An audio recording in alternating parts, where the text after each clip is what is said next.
मार गिराया है और 2 पाकिस्तानी चौकियों को तबाह कर दिया। इसके अलावा कई पाकिस्तानी चौकियों पर अफगान सेना के कब्जे की बात भी सामने आई है। आपको बता दें कि दोनों तरफ से भारी गोलाबारी जारी है, जिससे बॉर्डर पर तनाव बढ़ गया है। अफगान सैनिकों ने पाकिस्तानी ठिकानों को निशाना बनाते हुए लगातार फायरिंग की, जिसका जवाब पाकिस्तानी सेना भी दे रही है।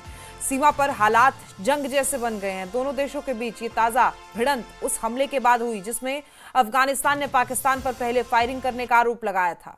फिलहाल किसी भी तरफ से आधिकारिक बयान नहीं आया, लेकिन बॉर्डर पर गोलाबारी की आवाजें लगातार सुनाई दे रही हैं। ये बेहद बड़ी खबर।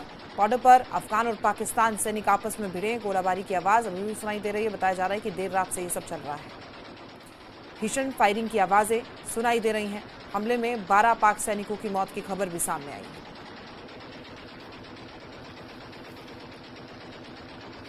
तो अफगानिस्तान और पाकिस्तान के बीच हालात बिगड़े हुए हैं। ऐसे समय में जब पीछे कुछ खबर आई थी कि बस पर हमला किया गया है, ऐसे में अफगानिस्तान ने पाकिस्तान के हमले का जवाब देते हुए जबरदस्त फायरिंग अफगानिस्तान की तरफ से भी की गई है।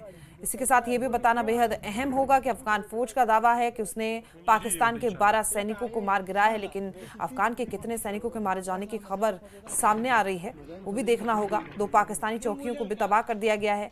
इसी के अलावा कई पाकिस्तानी चौकियों पर अफगान सेना के कब्जे की बात भी सामने आई है। तो कब्जा अफगान की तरफ से कर लिया गया।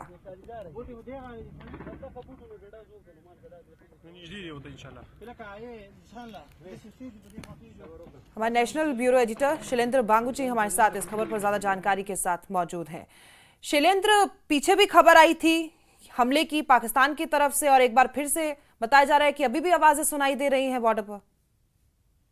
देखिए, जो कल रात को क्लैशेस इरप्ट हुए हैं दुरंत लाइन के दोनों तरफ, ऐसे में हमने देखा कि अफगानिस्तान की तरफ से मल्टीपल जो चौकियां हैं पाकिस्तान की, उनको निशाना बनाया गया।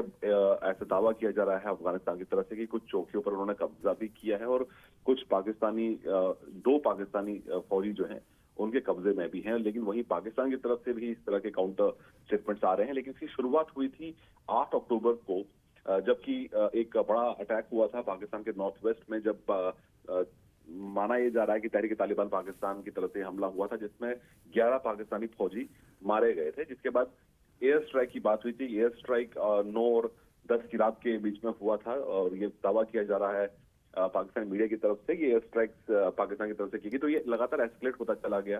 तो ऐसे में जो कल हमने देखा उसमें हमने देखा कि दुरंत लाइन के आसपास जो मल्टीपल इलाके हैं वहां पर दोनों तरफ से इंटेंस फायरिंग हुई है। और इसको लेकर फिलहाल जो सवाल खड़े किए जा रहे हैं, क्योंकि कुछ दिन पहले अब सऊदी अरब और पाकिस्तान के बीच में एग्रीमेंट हुआ था कि अगर किसी भी मुल्क पर हमला होता है तो दूसरे इसको माना जाएगा कि दोनों देशों पर एक साथ हमला हुआ है। तो ऐसे में फिलहाल इस पूरे मामले को लेकर सऊदी अरब और कतर की तरफ से स्टेटमेंट जारी किए गए हैं उनके विदेश मंत्रालय की तरफ से। इसमें कहा गया है कि रेस्टोरेंट बरतें और इस तरह के एस्केलेशन में इन्वॉल्व ना हो और बातचीत से मसले को हल करें। लेकिन फिलहाल जो फायरिंग है वो रुक चुकी है और आज दोपहर हिंदुस्तान के समय के हिसाब से करीब 12 बजे एक प्रेस कॉन्फ्रेंस होगी अफगानिस्तान विदेश मंत्रालय की तरफ से। लेकिन अभी तक जो हालात हैं वो इंटेंस बने हुए हैं सीमा पर, लाइन पर। शैलेंद्र, ये क्यों मतलब ऐसी स्थिति सामने आ रही है? कभी भारत से पंगा ले लिया जाता है, अब अफगानिस्तान से, ये बाज नहीं आएगा क्या पाकिस्तान? बिल्कुल बिल्कुल। देखिए, इसमें पाकिस्तान जो है वो लगातार जब से तालिबान का कब्जा हुआ है काबुल पर, उसके बाद से लगातार जो रिश्ते हैं वो बिगड़ते चले गए हैं पाकिस्तान और अफगानिस्तान के। क्योंकि इस डेवलपमेंट के बाद पाकिस्तान चाहता था कि वो अपना जो दबदबा था उसका अफगानिस्तान पे बना रहे।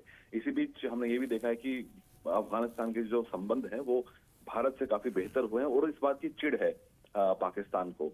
और हमने कल भी देखा कि कैसे अफगानिस्तान के विदेश मंत्री आमिर खान मुत्तकी हिंदुस्तान में थे, उनकी मुलाकात विदेश मंत्री एस जयशंकर से हुई। भारत ने फैसला लिया कि वो अपने टेक्निकल मिशन को अपग्रेड करेगा प्रॉपर एम्बेसी में। और कल हमने देखा कि किस तरह से अफगानिस्तान के विदेश मंत्री का स्वागत हुआ था देवबंद में।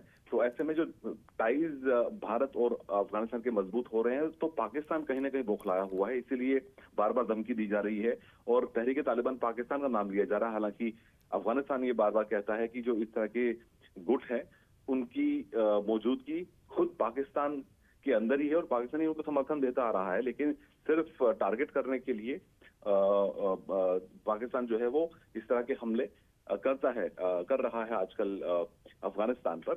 और ये भी कहा गया है तालिबान की तरफ से, अफगानिस्तान की तरफ से, कि अगर पाकिस्तान की सरकार के पास कोई सबूत है तो वो सबूत पेश करे, उसके बाद ही कोई कार्रवाई होगी। लेकिन इस तरह की जो हरकतें हैं उनको अफगानिस्तान बर्दाश्त नहीं करेगा। जी, बहुत बहुत शुक्रिया आपका हमारे साथ जुड़ने के लिए। तो देखिए, फिलहाल हालात बताया जा रहा है कि सामान्य है और गोलाबारी और फायरिंग की खबरें जो हैं वो अभी विराम लेती हुई नजर आ रही है। आवाज़ें भी ऐसी कुछ सुनाई दे रही है, लेकिन पाकिस्तान जो कि अपनी नापाक हरकतों से बाज नहीं आता है, इससे तस्वीरें सामने आती रहती हैं। और एक बार फिर से अब हमारे एडिटर ने बताया था कि प्रेस कॉन्फ्रेंस होगी और उसमें विस्तार से चर्चा की जाएगी।